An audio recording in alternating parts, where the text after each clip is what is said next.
And Facebook, where are you? Facebook, go live, Instagram, start live video.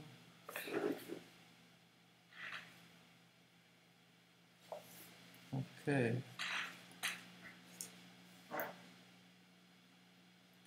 Now, I don't know how long this takes to start up.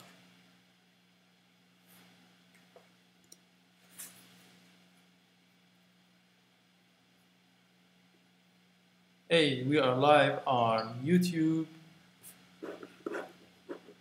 Cool.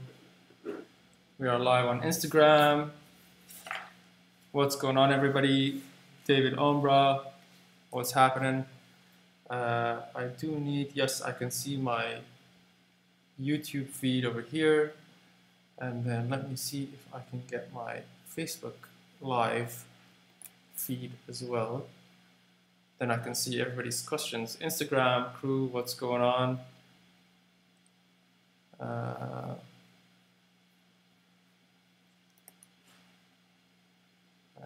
Is anybody on the Facebook stream? Because I don't see live video stop. There was an error publishing video. Like, please check your connection and camera. Retry later. Okay. You know what? We're not going to do Facebook Live. Facebook Live sucks. It didn't work out. So we're just doing YouTube and Instagram. All right, 4 people watching on YouTube. Who we got? Chat to us, guys. All right. Photography 101 workshop. We've got Alia here. Alia flew down from Calgary to hang out with me for a couple of months and learn a few things. So I thought, why not do something where, yes, I'm teaching Alia, but also I'm teaching everybody else at the same time, so everybody kind of gets that benefit. So, Photo 101, what we're talking about today, Alia? We're talking about the super basics, right? The super basics, because photography is about science first, I think. The science behind photography gives you the ability to create art in ways that people that don't know the science behind it can't. You know, you can break rules, you can create your own style based on science. And then you've hung out with me for a while now. You know, when you get into knowing how to use lights and manipulate them in different ways, you come up with stuff that you didn't think is possible on your screen. You're like, how did that happen? The last week has definitely been an eye-opener on different techniques, and even just the amount of creativity and knowledge that goes into a lot of the work that you've shown me. Yeah. It's been really cool just to like sit back and watch. Cool, awesome. So guys, we're just about to get started. What I want from you is Instagram and YouTube guys. If you've got any questions, just ask right away. Like, don't wait till the end and just ask, interrupt. You know, go into the chat and just say, hey, you know, what about this and what about that? Interrupt me at any time. And same thing to you, Alia. Just, you know, if there's something that you missed or something you don't understand, just stop right then and there, and we'll deal with it. So, Photo 101. The first thing I want to talk about is how a camera works, right? Now, it's sometimes it feels like, you know, you already know this stuff, but knowing the names of the things and how a camera actually works enables you to have a conversation with other photographers, you know, about techniques and about you know, whatever you want to ask, and you kind of sound smarter as well, knowing the right names. So we're gonna start from the top. Super simple drawing that I put together. You've got your body, which is, I'm gonna use this. This is my little Fujifilm camera. So you've got your body, which is just this whole thing right here. You've got your lens, which lets in the light from here. And then you've got your viewfinder, which is where you put your eye to. to look at your subject. Now, this is all on the outside, right? Lens, body, viewfinder. On the outside as well is your little button here called the shutter release. The shutter release is not called the button you click to capture a photo. It's called the shutter release because it releases the shutter. That's its name. Kind of like, you know, you use those names. Use the words when you're explaining to anybody, or when you want to tell somebody to, hey, can you release the shutter for me, instead of can you take a photo for me, or can you click the button for me? You know, can you release the shutter for me? Now, you open up your camera, you open up your lens, and you see the sensor right here, right? Now, on my camera, as soon as you take out the lens, you see the sensor directly. That's a mirrorless camera. There's no mirror. But on your camera, Alia, let me switch over to this view. On your camera, if we open up the lens, you see a mirror. You don't see the actual sensor, right? Because this is a mirrored camera, and this is a mirrorless camera. Now, what happens with a mirrored camera is when you release the shutter, the mirror flips up, and then the shutter opens, and the sensor is exposed. But with a mirrored camera, the shutter is the sensor is right there. There's no mirror going up and down, right? So what's the difference? Why is this important? So when you look through the viewfinder of a mirrored camera, what you're seeing is an image of what's in front of you reflected back onto the mirror up to your viewfinder. Okay. Get that? I get that. Right? So it's an actual optical image, right? So when you look through and whatever is happening in front of you, it's your eye directly, you know, there's a reflection, like it's real life, you know? It's happening in real time. Now, with a mirrorless camera, there's no mirror, and as you can see, there's no optical or you know, there's no optical way that you can see the image in front of you. It's a digital image. So when the image hits the sensor, sorry, when the image hits the sensor, the image is transmitted to the viewfinder up here. So what's happening in front of you is actually not real time. There's a slight delay, but now technology is awesome, you can't really notice that anymore. So this is just something to keep in mind, right? Now, this is a personal preference now. Like these came out like 4 or 5 years ago, and they weren't very good. Now they're awesome. The reason I fell in love with the mirrorless cameras is because when I look through my viewfinder, I can see the image that I want to take right away. So I can, if I want to see it in black and white, if I want to see it in high or low contrast, I can dial it in and I can see the image in black and white, in the contrast that I want, in the white balance that I want, in my viewfinder before I release the shutter. Is that also because it's mirrorless that it allows you it's to have only because it's a mirrorless. Okay, I was going to say Yeah. that those functions seem possible Exactly. because of that. So with mirrored cameras, when you look through the viewfinder, you're seeing an optical image. There's no manipulation possible to that optical image. So you have to guess what your image is going to look like, right? Whereas with a mirrorless camera, you can see what your image is going to look like. Is that how you knew what your image was going to look like in some of the photos that we had taken over the last week? Yeah. Because it was like when we first looked at them, I was like, that's really dark, but you saw it. Yeah. Okay. Exactly. Okay. So there's obviously if you're not using strobes, if you're using just ambient light, yes, you see the image exactly as it's going to appear as soon as you hit the shutter. Give or take the shutter speed. If it's too slow, if it's too, that's fine. But with strobes, yes, you have to do a bit of guesswork, and you need that bit of knowledge.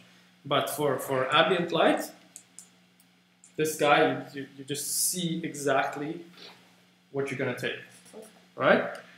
So now what happens when you release the shutter? I'm going to put this on bulb, manual.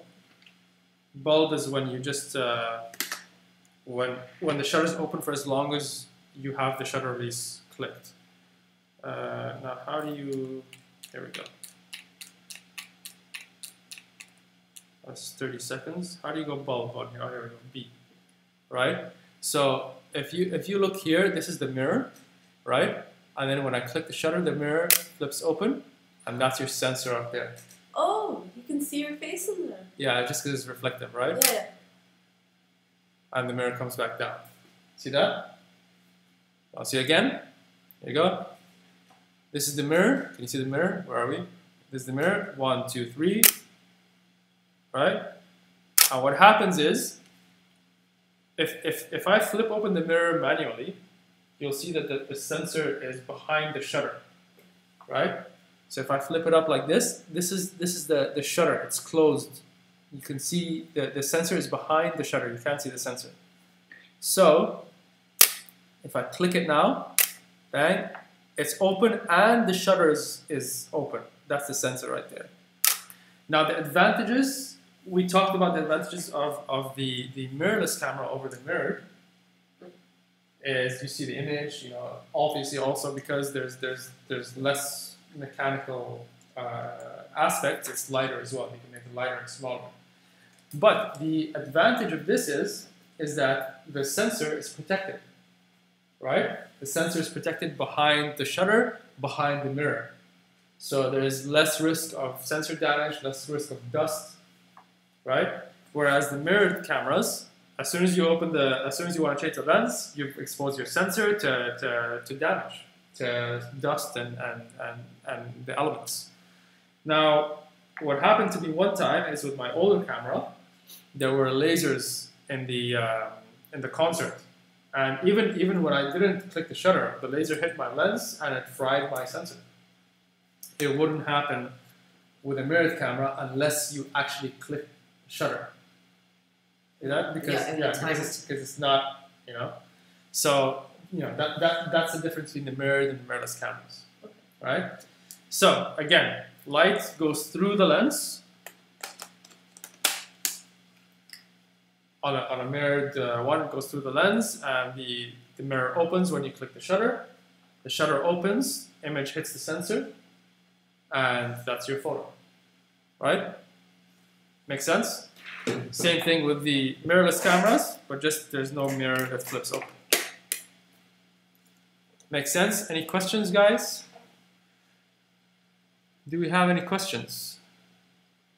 Instagram crew.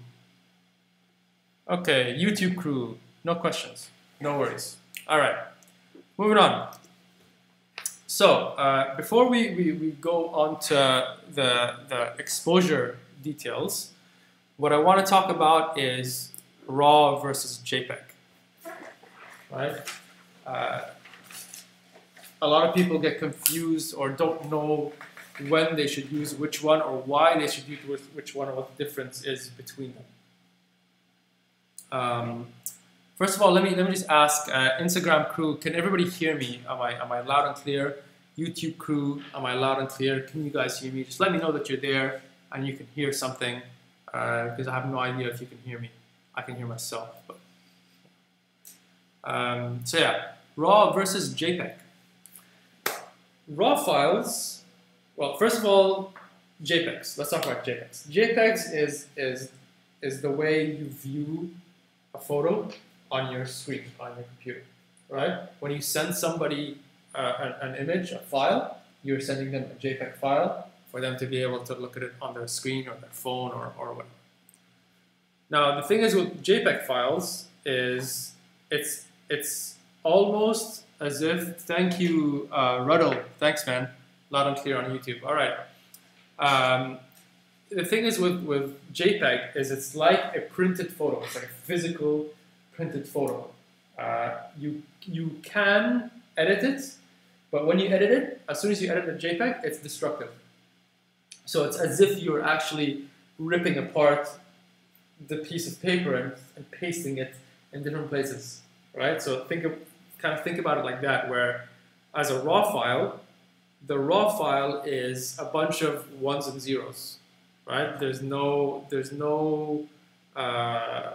Actually, if you send somebody a raw file and they don't have like Lightroom or Photoshop or something, they can't view the image, right? Remember, you guys were freaking out when we were copying the files? Yes. Like, I can't see it. I can't see. Yeah, the raw file is just a bunch of ones and zeros that you need a computer program, which is Lightroom and Photoshop, to decipher those ones and zeros and let you see that image in front of you as ones and zeros. And it's a large file. So when you want to edit a raw file, you have a lot more room to play with before it becomes destructive, because it's just data. It's not an image just yet. Does that make sense? Does that make sense, Instagram and YouTube? Any questions on RAW versus JPEG? So RAW files are larger, but it's easier and less destructive to edit a RAW file than a JPEG, which is smaller in size. But when you do give your friend or your client a photo, you have to give them a JPEG, otherwise they can't see the RAW file, right? And you actually almost never give anybody raw files. The raw file is very personal to you, right? So shoot raw. Always shoot raw. Sometimes I shoot raw and JPEG, and usually if it's, I do that if it's a really long event and it's broad daylight and I know I'm not going to edit that much, and I know I can get my exposure right in the camera, and the JPEG's going to be fine. I'll shoot both RAW and JPEG just in case, and then when I get home, I'll be like, you know what? The JPEGs are fine. I just need to do a little bit of editing, not so much, and I'll submit the JPEGs. And I'll edit the JPEGs and I'll submit those. Why? It's smaller, it's less space on my computer, it's faster to edit because it's smaller files, and I kind of got it right, in the camera. It's kind of yay, I got it right. I don't have to edit that much. So that's the difference between RAW and JPEG there. Instagram, YouTube, any questions about RAW and JPEG? Let us know, and we're gonna move on. Do you have any questions? No, I was wondering why you were suggesting we shoot in RAW the other day. Yeah. That makes a lot more sense. Yeah, cool. Right. Let's talk about exposure. Photography, the fundamentals is getting the right amount of light onto your sensor. This is the whole science. Well, not the whole science, but most of the science behind photography is about getting the right amount of light onto your sensor to create an image with it, right? Now, light onto your sensor or onto your processor, let's say, in your camera, is a factor of 3 different things that are kind of interconnected, right? If you change one, you got to kind of change the other. You got to kind of massage the 3 kind of together, right? You got ISO, aperture, and shutter speed. We're going to talk about them each individually, but those are the 3 fundamental aspects of exposure. Those are the 3 things. You need to get your understanding, wrap your head around this concept, and then you can kind of move on and start to create stuff. But this is the concept to wrap your head around. Okay. All right. So let's talk about ISO. All right. ISO is the sensitivity of your sensor to light. Now, in the old days, with film, you need to buy different film ISOs, right? You can buy, the Kodak 200, which is ISO 200, the Kodak 800, which is ISO 800. You know what I mean? Like 1600. You can buy those, and that's your ISO. So in the film days, if you wanted to change your ISO, you had to change the film. So that was probably the big push to like move it more to a digital aspect because it was so confined to There each you go. category. There you go. You had to switch it up all the time, where you were just confined to being in one certain element, like working with one. Exactly. So now with digital, you can switch ISO in the middle of a shoot without changing your film, right? So before you had 36 exposures on a film. If you decided to change your ISO when you're at like the 10th exposure, that's it. That's 26 exposures gone. It's expensive, right? So ISO, now you can change the ISO on your camera at any time, and that's the sensitivity of your sensor to light. Now, what does that mean, right? The numbers, how do the numbers go? The numbers go, 100, 200, 400, 600, all the way up to whatever your camera can go up to. Now, the higher the ISO, the more sensitive it is to light, right? So, higher ISO, more sensitivity to light. So, you bump up your ISO, your image gets brighter, right? But there's always a downside. Always a downside. So the downside to bring your ISO up is you get grain. Actually not grain, you get noise. Grain is nice, noise is not. Sometimes it's nice. But you get grain or noise. And remember when we were shooting the event over the weekend, when you said that, man, your ISO is pretty high. Okay, try to play with your settings to bring down your ISO.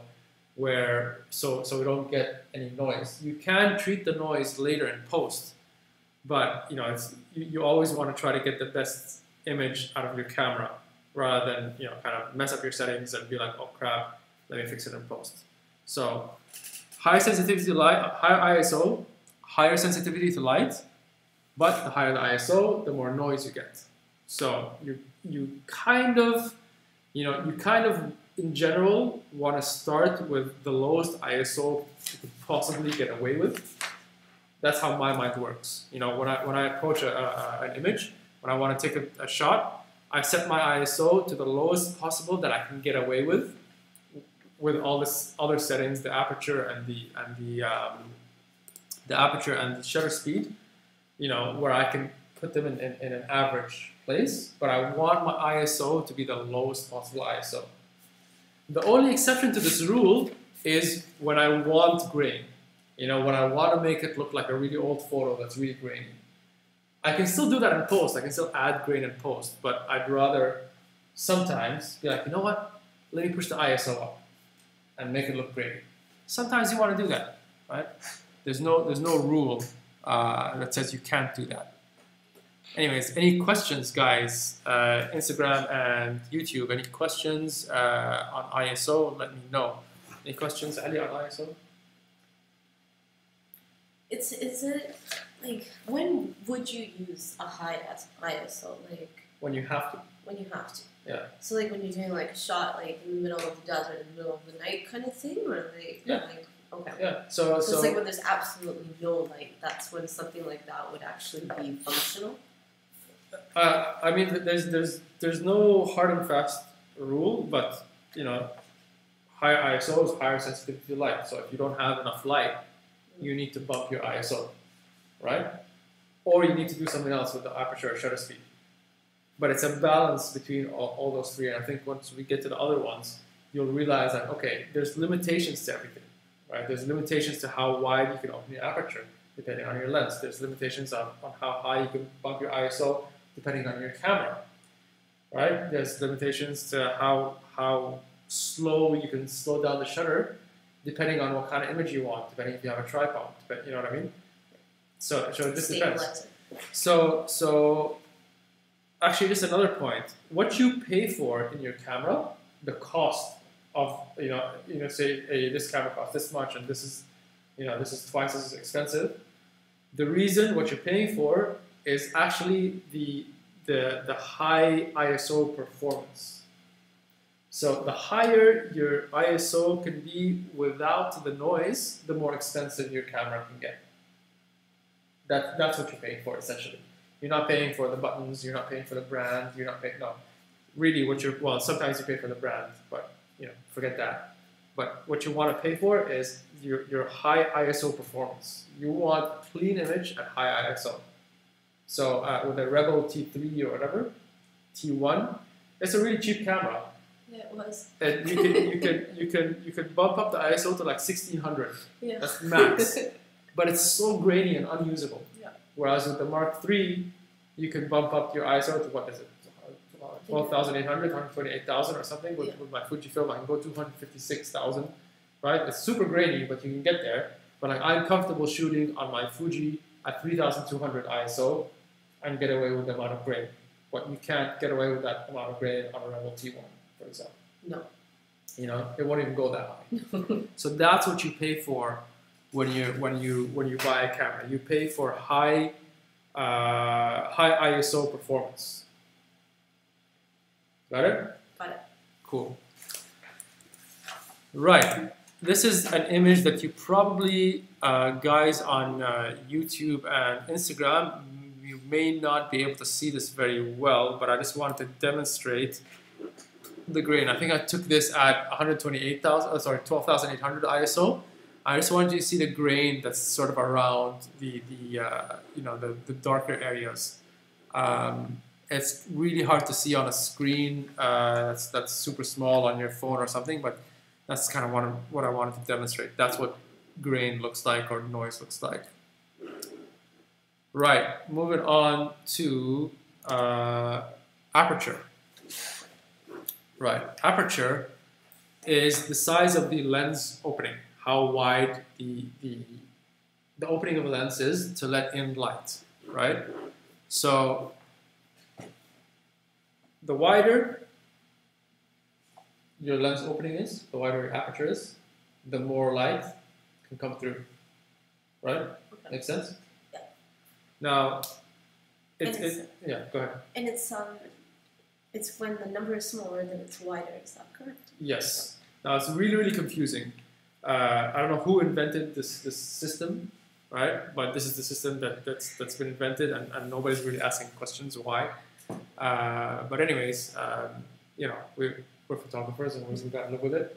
So the wider your aperture, the larger the opening of the lens is, but the smaller your aperture number, and we're going to talk about that in a second. All right, just keep that in mind. I'm going to move on to that. Now, the way you say it is, with ISO, you say, hey, bump up your ISO, like increase your ISO. With aperture, you don't say increase your aperture or put your aperture up. You say open up your aperture or close up your aperture. Because the numbers are so confusing, if you say, put your aperture up, what does it mean? Do you mean open wider? Do you mean put the number up? We're going to get there in a second. But like the words you use, the easiest way to say is open up your aperture. All right. Now, the wider the aperture is, there's a concept called depth of field, right? And that's when you can have your background super blurry and your subject sharp, or everything from the background to the subject to be sharp. Now, that phenomenon or that concept is called depth of field. And the way you say it is shallow depth of field or deep depth of field, or larger depth of field or deeper depth of field. So it's shallow and deeper. Now, shallow depth of field is when you have your aperture more open, and the background the background is blurrier than your subject. And then once you close up your aperture, you're letting less light in, but more stuff is in focus. The background is more in focus as compared to when you have it open. Makes sense so far, kind of? No, I think like when we were doing stuff the other week, it kind of started to make in the beginning I wasn't sure which part of the photo to focus on. And then as we started to kind of get more into precise, specific kind of images of products and the people and stuff, yeah. It was kind of fun to make something sharp and make the rest of it blurry. And even like not just in the center, but like something on one side, something at the bottom where it kind of draws your eyes in. Yeah. I think I like that kind of. Cool. So that's aperture. Now, how is it measured? It's measured in f-stops, right? F-stops. Again, I don't know who invented that, right? And who invented this way of measuring it. But wide aperture has lower f-stops. Smaller aperture has larger f-stops. I don't know why, but just kind of learn it that way. So you can have conversations with other photographers and have conversations with yourself in your mind. So when I say, hey, if you're at aperture f5.6, for example, and I say, hey, open up your aperture, what does that mean? That would make it wider. Yeah, is the number higher or lower? Maybe lower. Awesome. There you go. You got it. So open up your aperture means bring the f number down. Close up your aperture means bring the f number up. And when you bring the f number up, everything starts to come into focus. You bring the f number down, whatever you're focusing on is sharp, and whatever is behind it and in front of it gets a little bit blurry, and that's called shallower depth of field. When everything's in focus, that's a deeper depth of field. Makes sense? YouTube, Instagram, makes sense? Let me know if you have any questions. Do you have any questions, Anya? No, it's going well. Cool. All right. So just to demonstrate that, if we do this, for example. So would you say this, I mean, I've got two images here. I've got this image and this image, right? So which one would you say was shot at a narrower aperture, and which one was shot at a wider aperture? What do you think?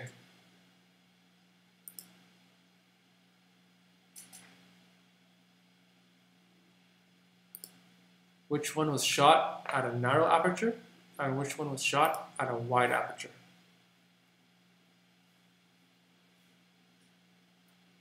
Is this one the wide one? Are you asking me or are you telling me? I'm asking. All right, so let's recap. So what happens with the wide aperture? Well, with the wide aperture, the image kind of goes out a bit, right? Like you see more in it. No, we said with the wide aperture, you get a shallower depth of field, right? So whatever you focus on is sharp, and everything else is kind of blurry. With a smaller aperture, narrower aperture, you get a deeper depth of field, and everything's kind of in focus, right? And this one, everything is in focus. Okay, and this one? And this one, there's blurriness. Okay, cool. So which one is with a narrower aperture, and which one is with a wider aperture? I think this one's the narrow one. Yes, correct. And this is the shallow one. See the importance of the knowledge now? Definitely. Yeah. So if you want something that's like this, that's a little bit dreamy, yes, right? And stuff that's in the foreground is kind of blurred out, stuff that's in the background is kind of blurred out, you open up your aperture. Right? If you want something that's super sharp and super bang in your face, everything's sharp, you can see everything, then close up your aperture and get everything focused. Yeah, you can even see her earrings. Yeah. Makes sense? Slowly. Cool. Let's give you another example. Okay. We've got this image and this image. Which one was shot with a narrower aperture, and which one was shot with a wider aperture? This one's the wider one. There you go. You got it. Now it makes sense, right? Yes, it does. This one has the foreground and the background blurred out, and sort of the stuff in the middle is in focus. This one, everything is in focus. The whole forest is in focus. It's gorgeous. It's really nice. Cool. Thank you. Right. Any questions about aperture and depth of field or anything?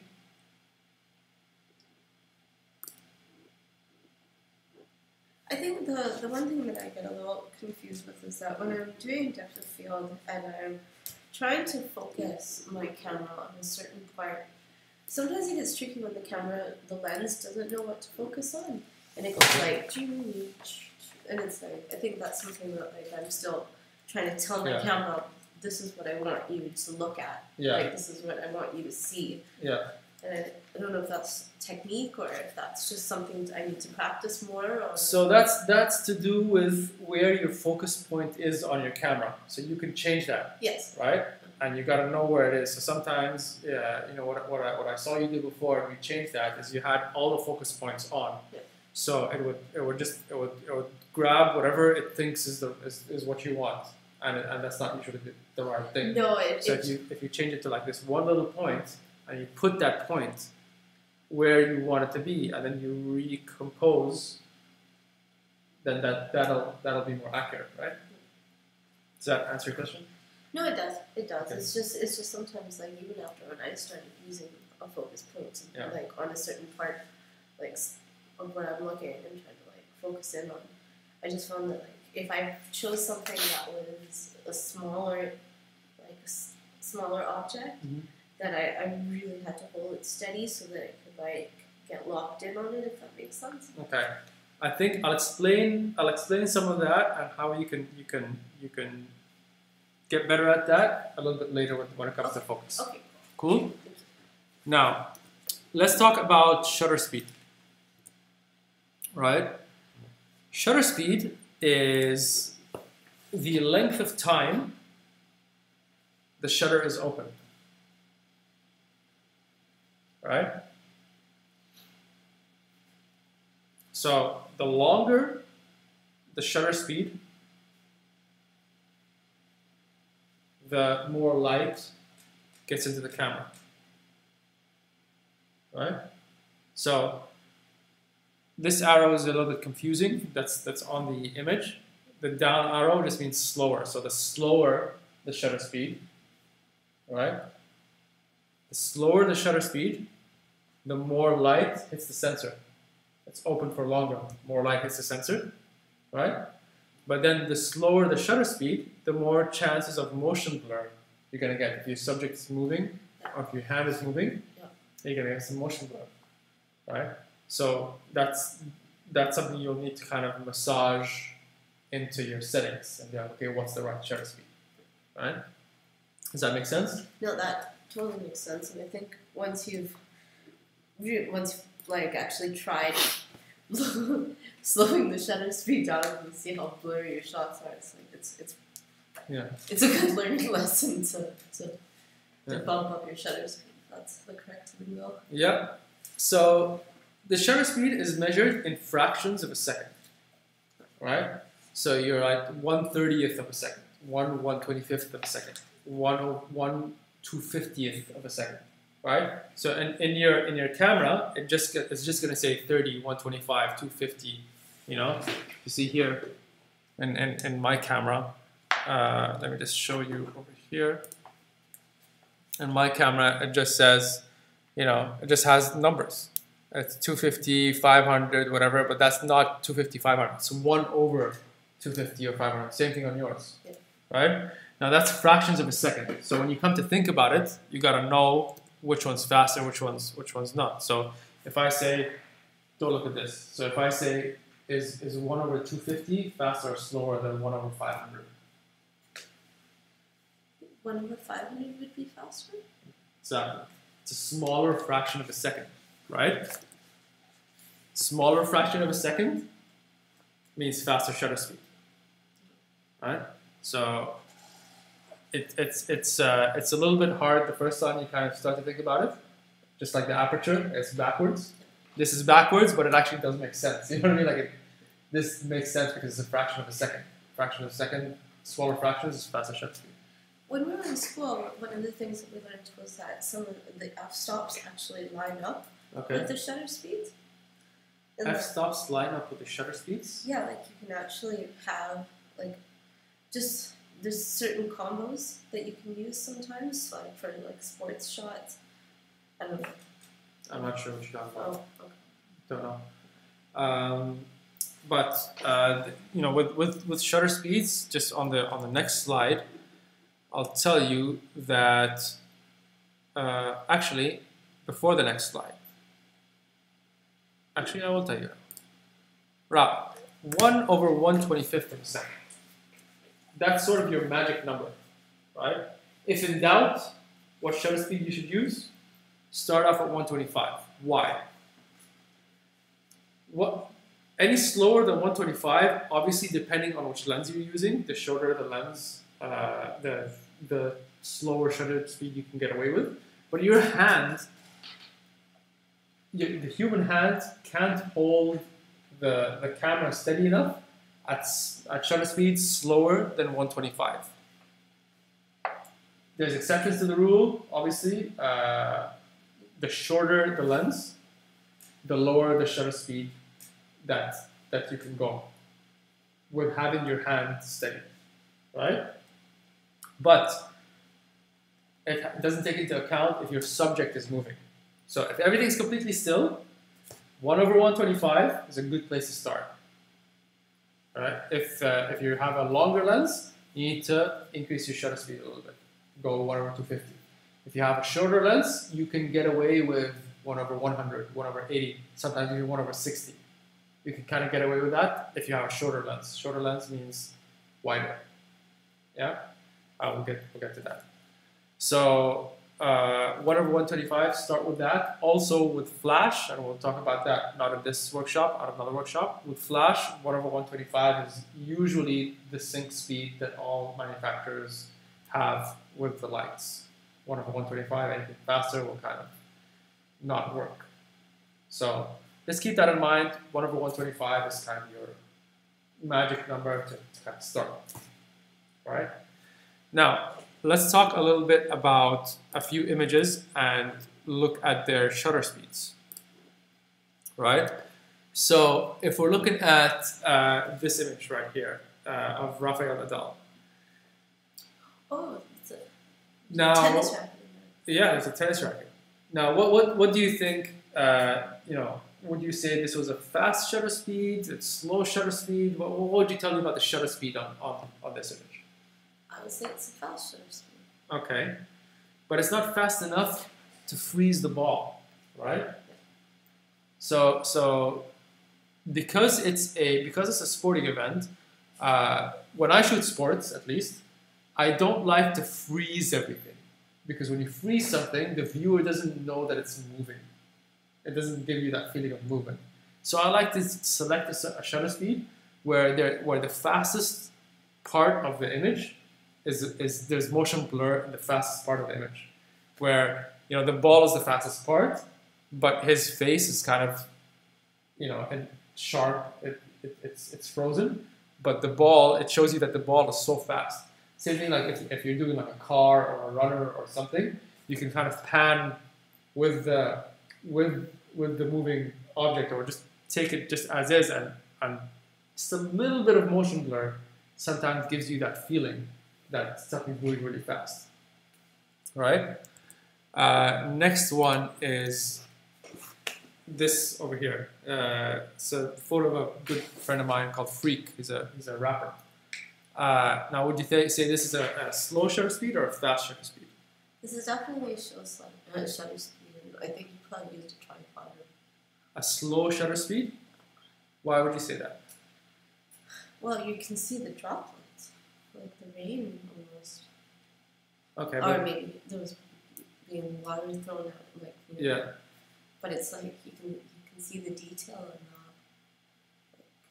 not. Okay. Or would it also be a fast shutter speed because it's moving quickly? What's moving quickly? The water would be moving quickly. So if let's say if it was a fast shutter speed, what would happen? Would it freeze the water, or would you see water trails? You would see water trails. Yeah. No. It's a fast shutter speed, right? So you don't see trails. Oh, I see. Right? You don't see any motion blur. Okay. So with a slow shutter speed, would you see trails? You would see trails, right? Yeah, because the shutter speed is open, and the light is catching the water droplets for a longer period of time, so you see a trail. Yeah. Does that make sense? That makes sense. Okay. Did you grasp the concept of shutter speed? Yes. Sure. Yes. All right. So fast shutter speed makes things freeze. Slow shutter speed makes things blur. Does that make sense? Instagram crew and YouTube crew. Hey, what up, Pablo? Cool. Alrighty. Last one. I won't talk too much about this photo, but this is what you can achieve if you know how to break the rules. You'll see the dude is in focus, is sharp and still, whereas all his surroundings are in motion. Right? I won't get into how this is done, but once you know the fundamentals and you know how to break these rules, you can start to do stuff like this. Okay. That's cool. Yeah? Cool. Right. Any questions about exposure, guys? Alia, Instagram, and YouTube. Any questions about exposure? Let's quickly do a recap. So, what are the... No, you don't look at it. You don't look at it. Yeah. Right. So, what's exposure again? Tell me exposure. What are the three things? It's ISO, aperture, and shutter speed. All right. And what's ISO? ISO is the sensitivity to light based on the type of camera that you have. No. So it's the sensitivity of the sensor to light. Yeah.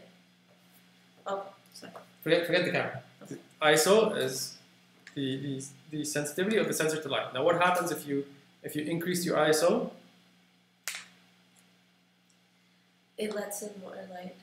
Not lets in. Oh, sorry. It It's becomes more sensitive to light. It becomes more sensitive to light. Now, what's the downside?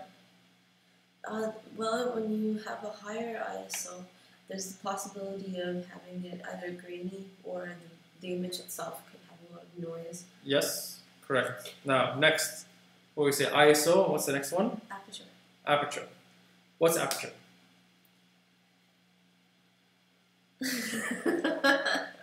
Okay, what are my notes? No. Aperture is, yes. Tell me about aperture. Aperture. You know it. You know it. It's the size of the lens opening. There you go. So it's when we're talking about more light, and then as we discuss the depth of field. Okay. So what happens if I say, hey, open up your aperture? What are you gonna do? You're gonna bring the f-stops down. Okay. So that would be like if it was like let's say f3.5, we would bring it to like 1.8. Okay. And what happens to the depth of field? It becomes blurry in the background. Yes, but what's the word for it? It becomes shallow. There you go. Shallower depth of field. Right? Now, last one. With shutter speed. What's shutter speed? It's the length of time that the shutter is open. Mm-hmm. So, as we're discussing, you could blur out or create a blur part to create like a kind of an aspect that something is happening very quickly. Mm-hmm. Or you could freeze and make it very clear as well. Okay. Like you did with the rain. Okay. So, with a slower shutter speed, do you let in more or less light? You let in more light because it's actually holding it open for a longer period of time. So it's taking in more light. High five.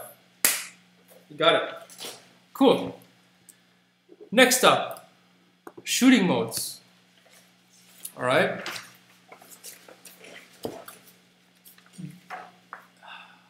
How do you talk about this? Shooting modes. Right. So a lot of people will shoot in auto, right? And a lot of people will shoot in full manual.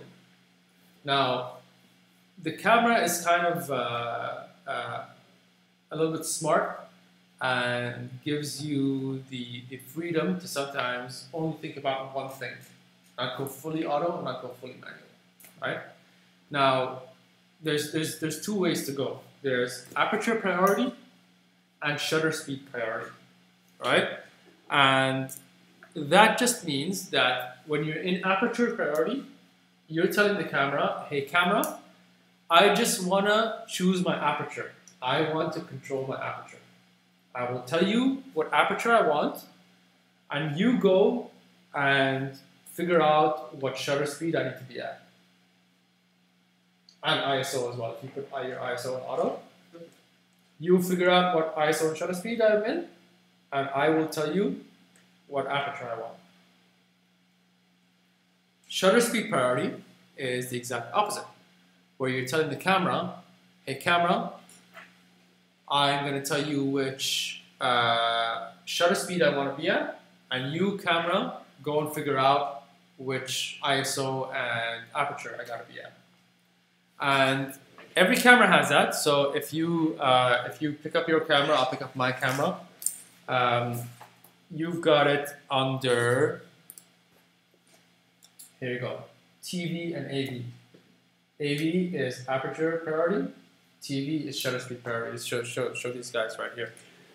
Aperture priority, and so it's right here. Aperture priority and shutter speed priority. These two, AV and TV.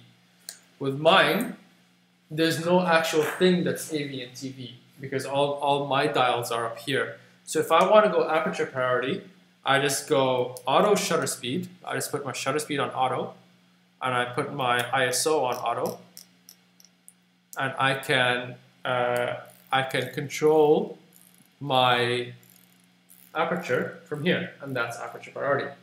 Okay. Right? And then hold on a second, just switched out. I think the battery died. That's okay. So if I want to go to shutter speed priority, all I do is I put my aperture on auto, put my ISO on auto, and then I can play with my shutter over here, and that's shutter speed priority. Right? Now, when do you use what? When would you use shutter speed priority, and when would you use aperture priority? For me, if I'm shooting sports, I want to do shutter speed priority.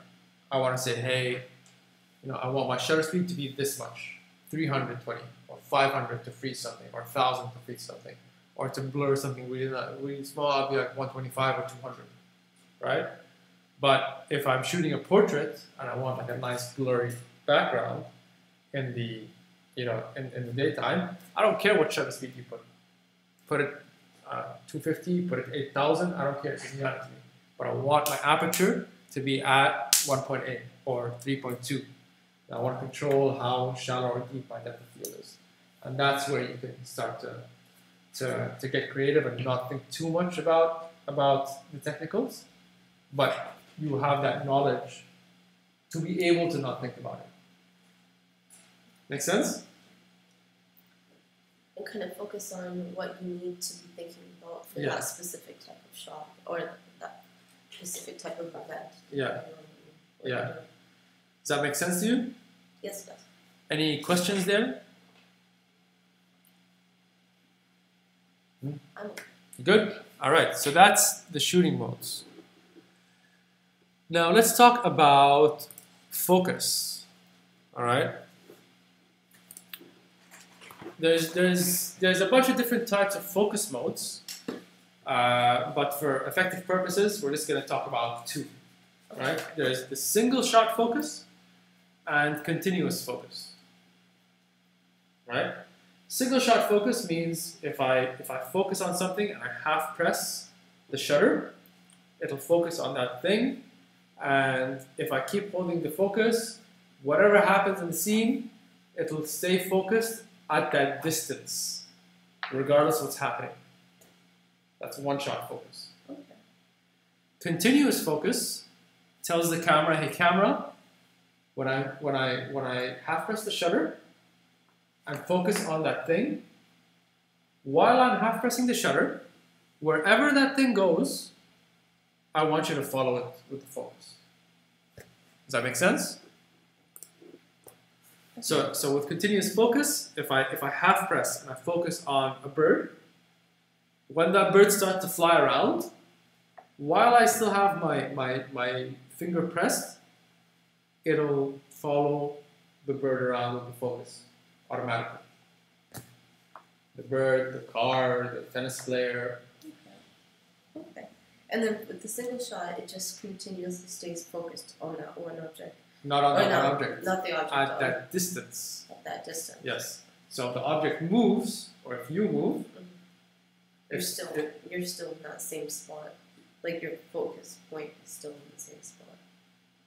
No, that's the thing. So your focus point, your focus is still at that distance. So what's focus? Focus means when you turn your focus ring, you are changing the distance at which the plane is, at which plane is becoming in focus, at which distance. So at single shot, if I'm focusing on you right here, this is the distance. If you move further away, I'm still focused at this distance. Oh, okay. See that? Has nothing to do with you. Okay. Has nothing to do with the subject. Okay. But on continuous, if I focus on you and you move away, it keeps tracking you. It keeps tracking the subject. Make sense? Yes, makes sense. Cool. You can come back into the frame now. There you go. All right. So that's continuous focus. Now, when do you use these things? Oh, okay. Think about it. If your subject is moving. Well, I think for sports it would be good for if something was moving, or even for like wildlife. Yeah. Or if you're doing like again the panning of a car, would that be something that? Yeah. So anything that's moving is great to have continuous focus. So you can just kind of follow it and not keep trying to focus again and again and again. And then with single shot focus, kind of everything else, portraits, the life, everything that's not moving on its own unless you're telling it to move. So it's again, this is just for you to understand that there's different focusing modes that you can call upon in different circumstances. So sometimes I use continuous for like concerts. Guys headbanging all the time, and you want to get eyes. Continuous. Make sense? Yeah. Any questions there? YouTube, Instagram, any questions on focus? And then I want to move on. Shout out to the YouTube crew, by the way. Hanging in there. All right. Next, metering. All right. What's metering? Metering is how the camera, if it's on an auto or a semi-auto mode, how does it decide what is the right exposure? Right? So it reads light coming through the sensor, coming through your lens and onto the sensor, and somehow it calculates that I should be at this aperture, at this ISO, and at this shutter speed. How does it do that, and what modes do you have to influence that decision that the camera is making without you having to manually do it yourself? So there's a bunch of different ones, but for effective purposes, I'm just going to talk about two. Average metering, and spot metering. With average metering, and you can select it from here. Let me quickly show you. So for example, on my camera, I've got like a little dial right here. Where are we? This is it. These are my metering modes, and I can select them over here. On the Canon, you've got them over here. So if you press this button over here, that's all your metering modes. This button right here, that's all your metering modes, and you can select the different ones. All right? Evaluative, partial, spot, and center weighted. There you go. Evaluative, partial, spot, center weighted.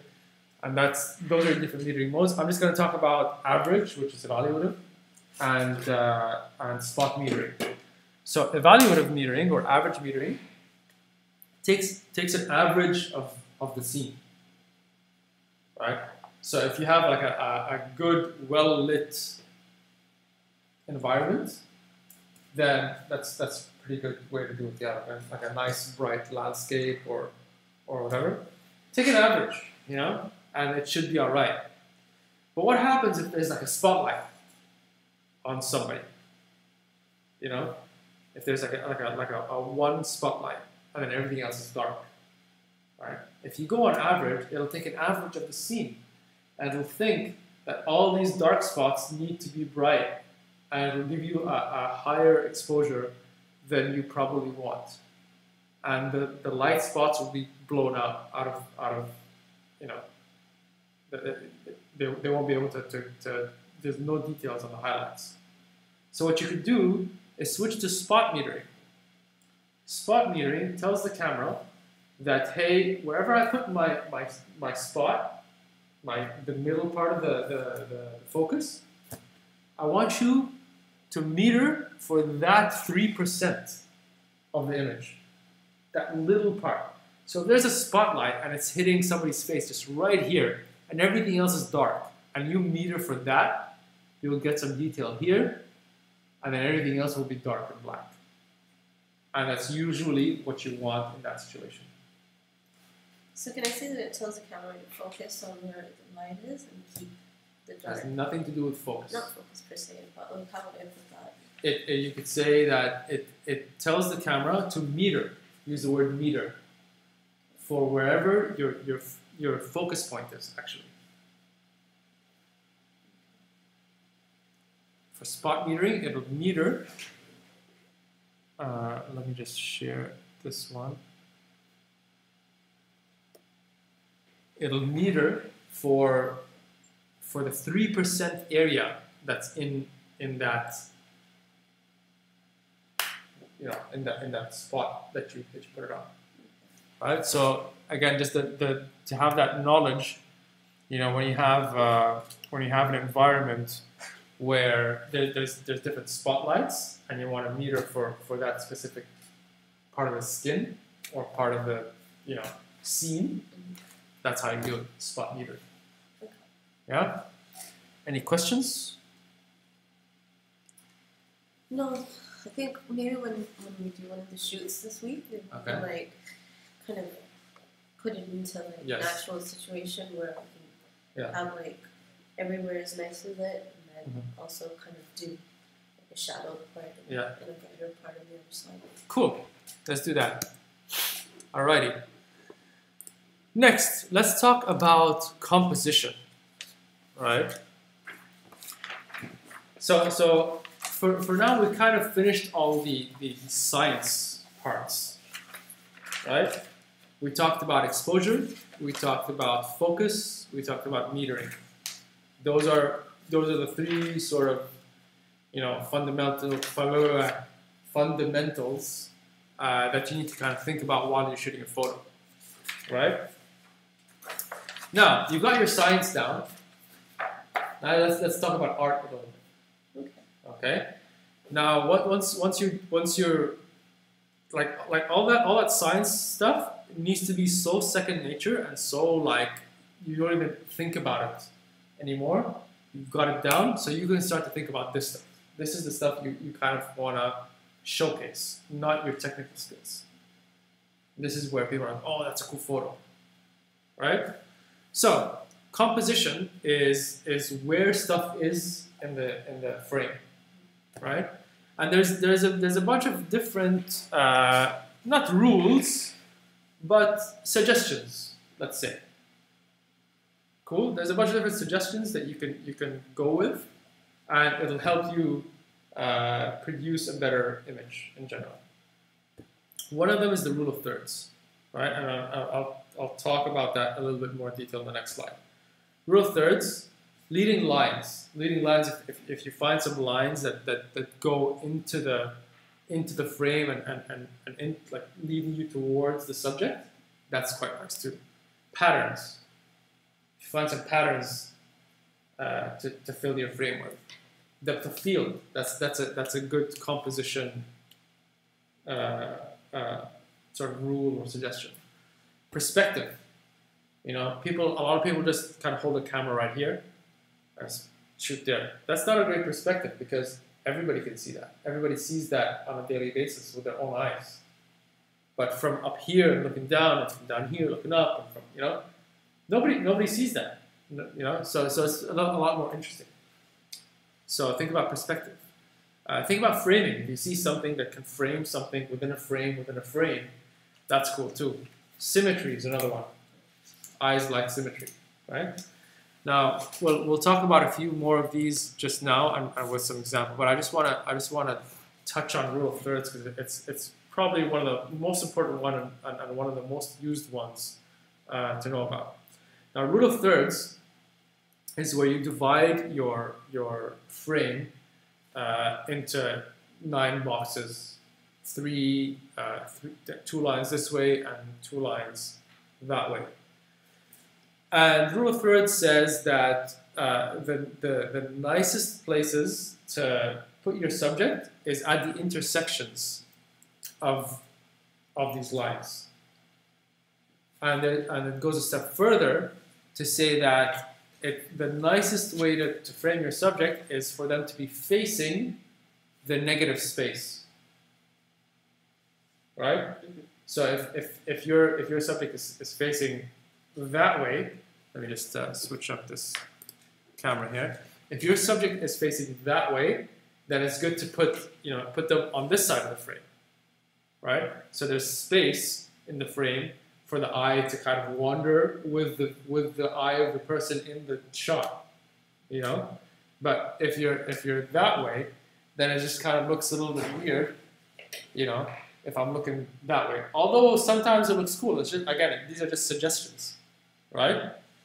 And then putting a person's eye in the on one of these dots, right? So if in the frame, if you have where I'm going to try to do it with my hands. So these are the rule of thirds. If you got 1, 1, 2, and then 3 and 4, you know, if you're taking a portrait of somebody, if you have their eye on one of those dots, that's a lot more powerful than having it somewhere else. That, again, I keep saying it's just a suggestion, right? It's a rule there for you to break. Like, break that rule and go for it, right? But it's just nice to kind of have a starting point. That's one of my favorite ones. Yeah? Cool. Right, we're going to look at some images just now. And we're going to, and hopefully I can stream. Oh, it's just live now. Oh, there we go. Oh, we're back. We're going to look at some images just now. Okay. Cool. I don't know why I just said live stream offline. But anyways, we are back. Don't need this. Okay, so we'll look at this image right here. Yeah, it said I'm offline on YouTube. Yeah, I know. It said I'm offline on YouTube. Maysoon, yeah, thanks. I think it's back now. I don't know why it went offline. But yeah, I think it's back now. You can go back to YouTube if you want to. So yeah, so we're looking at this image just now. Okay, so with this one, you have depth of field. Okay. I think you could kind of maybe even do like you have rule of thirds to a certain extent. Yeah. I'd even say maybe not like in a grand scale, but there are some leading lines where like the tip of her one toe kind of brings the eyes down to where you like looking at her doing a handstand. Mm-hmm. Okay. So I think like depth of field would be the first one that jumps out at me. Really? Well, just because like the horizon looks like it's pretty far away. Mm-hmm. But that being said, like I think the rule of thirds is probably also a big. Yeah. So I think rule of thirds is the biggest one, okay. Where you've got the subject is right on that line that's kind of over here, mm-hmm. Right, and her face is right on that dot, on that point of intersection, right, right here. Now another thing, the horizon is not. It was not right in the middle of the frame right here. It's actually at the bottom where you know those lines where the rule of thirds are. Mm-hmm. So having the horizon right there is a lot more appealing. I think there's also some framing where we frame the sun with her body. Yes. Right? So I think that's cool as well. Let's look at another image. Where are we? Over here. What about this image over here? What do you think? What kind of rules or suggestions of composition would you think are present there? Well, I guess like rule of thirds, her head is perfectly placed in the left hand, not quite in the corner, but yeah. Like, so it's like somewhere over here, right? Yeah. So it's like her head is like at that point. Okay. What else?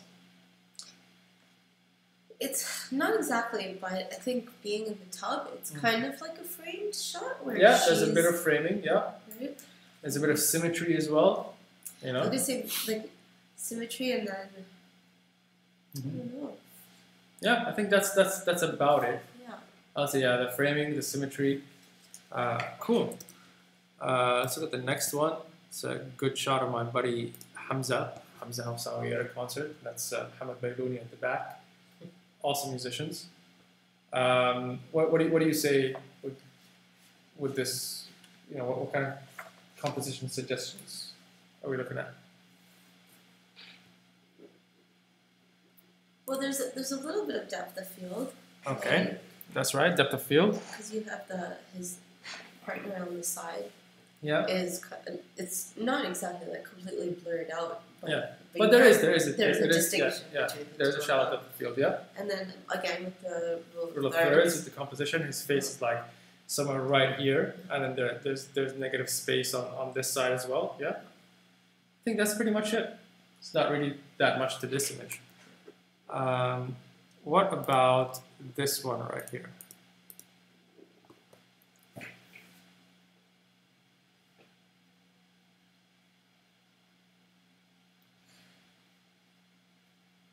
Is it kind of like a framed shot?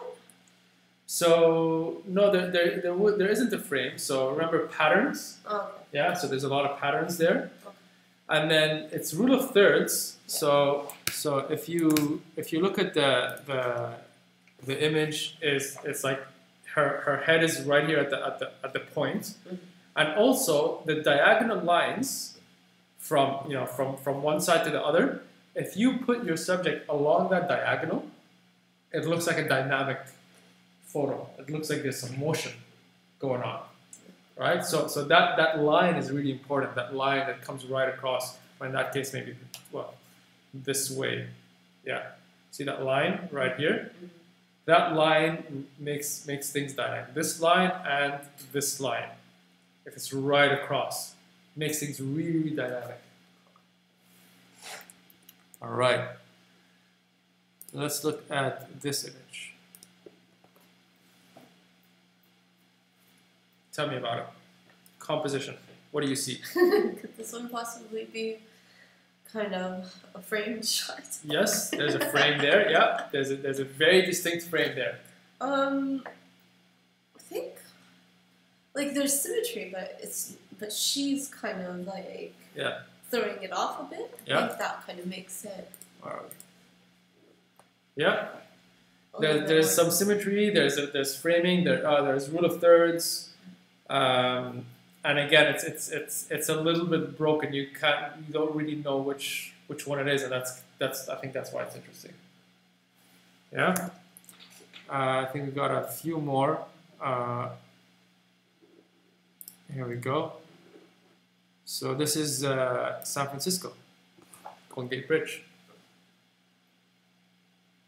That's definitely a framed shot. There you go, framing. There's some leading lines in there. Yeah, leading lines. Let's see. That's pretty much it. I would say, yeah. Yeah, maybe rule of thirds where the bridge. The bridge, the bridge is on, the highest point of the bridge is on this side, kind of thing. Maybe, I don't know. Cool. What else we got? We got this one. This is in Iceland. I was going to ask you, is it nice? Oh, yeah. Gorgeous. Okay. Framing. Definitely. Rule of thirds. It's not quite. Like it's a little bit just off, but Yeah. it definitely like draws your eyes to Yeah. that waterfall there. Yeah. Cool. Let's look at this one. Patterns, Pattern, symmetry, leading lines. leading lines. There you go. Getting faster at this, huh? Tell me about this one. Depth of field a little bit, no? A little bit, yeah, a little bit. I would say also like the dynamic, that angle. There's a rule of thirds where her mouth is at that point over here. Yeah.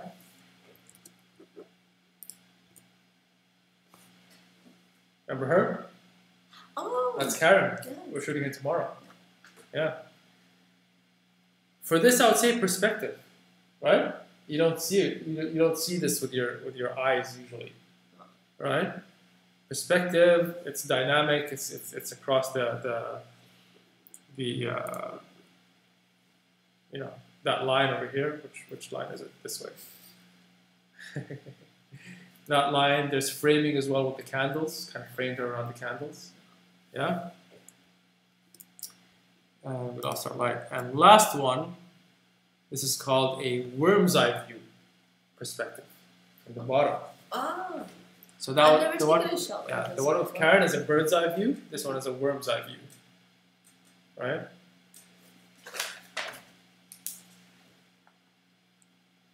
Right. Any questions, guys? I think that's about almost the end of our little tutorial. And I think that the last message I'd leave you with is to kind of, once you learn all the science and you have all these rules in your back pocket, forget them. Don't forget them, but just don't abide by them as laws or rules. Break them. Break all these rules, and you'll find your style. Thank you very much for your time. Thank you for hanging out. Any questions? Do you have any questions at all? Guys on Instagram, guys on YouTube. Let's see. No. Cool. YouTube, guys. YouTube is lags a little bit, so they'll ask me something in like 2 minutes. But yeah, I guess thanks for watching, guys. And Alia, thanks for hanging out. And if you like this, let me know, and we'll do some more of them. We've got a few more workshops that we can do like this. If this is cool, let me know, and we'll do them like this again. If you'd rather be with us in the room, let me know as well, and we can kind of hopefully try to arrange that. Yeah, thank you, guys. I'm gonna put my stuff over here. Email me. Find me on Instagram, YouTube, guys, and check out my website, and let me know what you think, guys. All right. Take it easy. We're going to stop the broadcast. Peace and love.